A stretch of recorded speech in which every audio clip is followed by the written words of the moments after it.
ഇന്ന് തന്നെ ഡൗൺലോഡ് ചെയ്യൂ. കാണൂ നിങ്ങളുടെ ഫേവറേറ്റ് ഷോസ്. സർപ്പബലിക്ക് വിലങ്ങുതടിയായി നിൽക്കുന്നത് കൊച്ചുമോൻ തന്നെയാണല്ലേ? എന്നാൽ ഒരു കാര്യം കൂടി അറിഞ്ഞോളൂ, സർപ്പബലിയിൽ എന്തെങ്കിലും കോട്ടം സംഭവിച്ചാൽ അയാളെ കാത്തിരിക്കുന്നത് അപമൃത്യുവാണ്.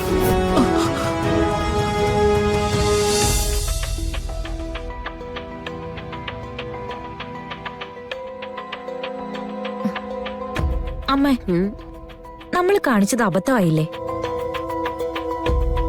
എല്ലാരും മുത്തശ്ശിയെ കുറ്റപ്പെടുത്തി സംസാരിച്ചപ്പോ കിട്ടിയ അവസരത്തില് നമ്മളും അതില് പങ്കുചേർന്നു. അത് വേണ്ടായിരുന്നു. എന്തുപറ്റി? സർപ്പബലി നടക്കണ്ടേ? അത് നടന്നാലല്ലേ ഗാതെ കൊല്ലം പാമ്പ് വരുള്ളൂ. സർപ്പബലി നടന്നു കഴിഞ്ഞാ അവള് ചാവോന്ന് നിനക്കുറപ്പുണ്ടോ? എനിക്കുറപ്പില്ല. കാരണം അവൾ പൂജ ചെയ്യുന്ന ആത്മാർത്ഥതയും ഭക്തിയൊക്കെ കാണുമ്പോ ഇതൊക്കെ അവളെ മറികടക്കുമെന്ന് തന്നെ എനിക്ക് തോന്നുന്നേ. അമ്മേ, അതെ, സത്യത്തിൽ സർപ്പബലിക്ക് മുമ്പ് ഇത് സംഭവിച്ചത് നമുക്ക് നല്ലതാ. എടി, ഗാഥയുടെ മരണം ഉറപ്പായതുകൊണ്ട് സർപ്പബലി പൂർത്തിയാക്കാൻ നവീൻ ഒരിക്കലും സമ്മതിക്കില്ല എന്ന കാര്യം ഉറപ്പല്ലേ? അതിനെ എന്തായാലും ഉണ്ടാവത്തില്ല. ആ, നീ ഒന്ന് ആലോചിച്ച് നോക്ക്. സർപ്പബലി നടന്നാലാണോ നടന്നില്ലെങ്കിലാണോ സർപ്പകോപം ഉണ്ടാകുന്നത്? അമ്മേ, അത് ആ, ഇത്രയും ദിവസം പൂജ ചെയ്തിട്ട് അതിന്റെ പരിസമാപ്തിയായി സർപ്പബലി മുടങ്ങിക്കഴിഞ്ഞാ ഒരു സംശയവും വേണ്ട, നാഗകോപം വർദ്ധിക്കും. പൂജകൾ പൂർത്തിയാക്കാതിരുന്ന ഗാഥയെ തേടി നാഗങ്ങൾ ഇഴഞ്ഞെത്തും. നമുക്കെങ്ങനെയായാലും അവള് തീർന്നു കിട്ടിയാ പോരെ? ഭംഗിയായിട്ട് അവള് പൂജകൾ പൂർത്തിയാക്കുന്നതിലും നല്ലത് നവീനായിട്ടത് മുടക്കുന്നതാ. അവൻ മുടക്കട്ടെ. പക്ഷേ സർപ്പബലി തീരുമാനിച്ചു വെച്ചിരിക്കുന്ന ദിവസം കഴിഞ്ഞ് ഒരു 24 മണിക്കൂർ പോലും അവളെ തികക്കില്ല.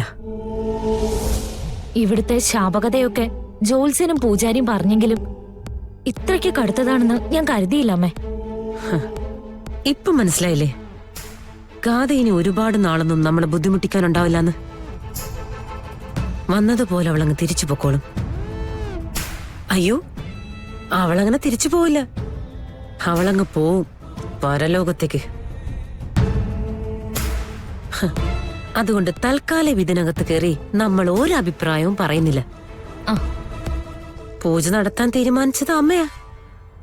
പൂജ തടയാൻ നിൽക്കുന്നത് നവീനും. ചാകാനുള്ള യോഗം ഗാഥയ്ക്കും. കാത്തിരിക്കുക എന്നുള്ള ജോലി മാത്രമേ നമുക്കുള്ളൂ. ഇനി അങ്ങോട്ട് കളരിക്കലിൽ കാണുന്നതൊക്കെ എനിക്കും നിനക്കും സന്തോഷിക്കാനുള്ള കാര്യങ്ങളാണടി മോളെ.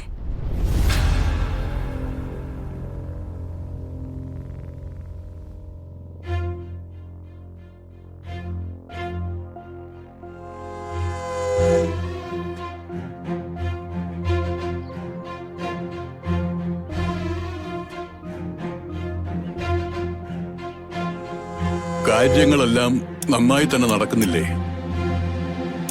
എന്തെങ്കിലും തടസ്സം? കഴിഞ്ഞ ദിവസം നാഗദൈവങ്ങൾ നിവേദ്യം സ്വീകരിച്ചില്ല. ആപത്തിന്റെ ഒരു സൂചനയായി തോന്നുകയും ചെയ്തു. അവസാനിക്കുന്നതിന് മുമ്പ് എല്ലാ തിരികളും ആളിക്കത്തും. ശാപങ്ങളുടെ ഉഗ്രതയാണത്. ഇത് ആ കൂട്ടത്തിൽപ്പെടുത്തിയാ മതി. സരസ്വതിയമ്മയ്ക്ക് എന്താ പറയാനുള്ളത്? കുറ്റബോധത്തിന്റെ ഒരു ചുമടുമായിട്ടാ ഞാനിപ്പോ അങ്ങയുടെ മുന്നിൽ നിൽക്കുന്നത്. എന്റെ കൊച്ചുമോന് ഒരു നല്ല ജീവിതം ഉണ്ടാകണമെന്ന് ഞാൻ ആഗ്രഹിച്ചു. പക്ഷേ അതിന്റെ പേരിൽ പരീക്ഷിക്കപ്പെട്ടത് ഒരു പാവപ്പെട്ട പെൺകുട്ടിയുടെ ജീവനാ. സർപ്പബലിയുടെ ദിവസം അടുക്കും തോറും മനസ്സിൽ വല്ലാത്ത ഭീതി തോന്നുന്നു. ഈ സർപ്പബലി മാറ്റിവെക്കാൻ എന്തെങ്കിലും മാർഗമുണ്ടോ? എല്ലാം അവസാനിപ്പിക്കണമെന്ന് മനസ്സു പറയുന്നു. അതുകൊണ്ടാ. തുടങ്ങി വെച്ച ഒന്നും പൂർത്തിയാക്കാതെ അവസാനിപ്പിക്കാൻ പറ്റില്ല. നാഗദൈവങ്ങളെ പരീക്ഷിച്ചാലുള്ള അനുഭവം എന്തെന്ന് കളരിക്കൽ കുടുംബത്തിലെ കാരണവർക്ക് നാം പ്രത്യേകിച്ച് മനസ്സിലാക്കി തരേണ്ട കാര്യമുണ്ടോ?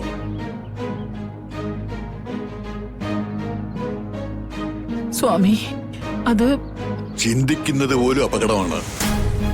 ഇത്രയൊക്കെ കഴിഞ്ഞിട്ടും സർപ്പബലിയിൽ നിന്ന് പിന്മാറാനാണ് ഉദ്ദേശമെങ്കിൽ നാഗശാപം തറവാട്ടിൽ വന്നു കയറുന്ന പെൺകുട്ടിക്ക് മാത്രമായിരിക്കില്ല. തറവാടുമായിട്ട് ബന്ധപ്പെട്ട ഓരോ അംഗത്തിനും ഉണ്ടാവും. സർപ്പബലിക്ക് വിലങ്ങുതടിയായി നിൽക്കുന്നത് കൊച്ചുമോൻ തന്നെയാണല്ലേ? എന്നാൽ ഒരു കാര്യം കൂടി അറിഞ്ഞോളൂ, സർപ്പബലിയിൽ എന്തെങ്കിലും കോട്ടം സംഭവിച്ചാൽ അയാളെ കാത്തിരിക്കുന്നത് അപമൃത്യുവാണ്.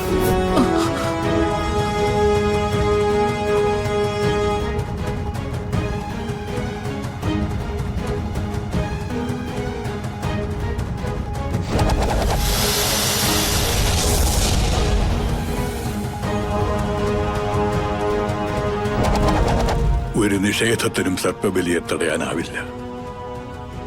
അഥവാ അങ്ങനെ സംഭവിച്ചാൽ കളരിക്കൽ തറവാട് മുച്ചൂടും മുടിയും. അത് വിധിയാ.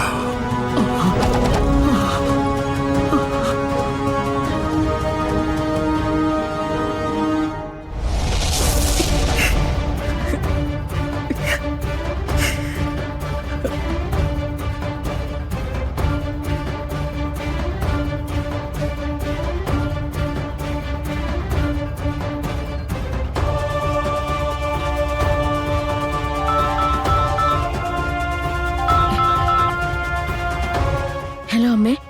അവിടുത്തെ കാര്യങ്ങൾ എന്തായി? പൂജ അവസാനിപ്പിച്ചില്ലേ നീ? ഇല്ല. എല്ലാം അവസാനിപ്പിക്കാൻ നിന്നോട് ആവശ്യപ്പെട്ടതല്ലേ? എന്നിട്ട് എന്തിനാ അതിന് മടിച്ചു നിൽക്കുന്നേ? ഇത്രയ്ക്കെത്തിയിട്ട് പൂജ മുടക്കുന്നത് തറവാട്ടിൽ എല്ലാവർക്കും പ്രശ്നോ? ആരുടെ തറവാട്? നിനക്ക് ആ തറവാടുമായിട്ട് ഒരു ബന്ധവും ഇല്ല. ആവശ്യമില്ലാത്ത ബന്ധം കാണിക്കാൻ വേണ്ട. എനിക്ക് നിന്റെ ജീവനാ പ്രശ്നം. നവീൻ വിദേശത്തേക്ക് പോകാൻ വിളിച്ചതല്ലേ നിന്നെ? പോയിക്കൂടെ നിനക്ക്? രക്ഷപ്പെടാൻ കിട്ടിയ അവസരം എന്തിനാ പാഴാക്കുന്നേ? അമ്മേ, കാര്യങ്ങൾ ആലോചിക്കാതെ ഇങ്ങനെയൊന്നും പറയല്ലേ.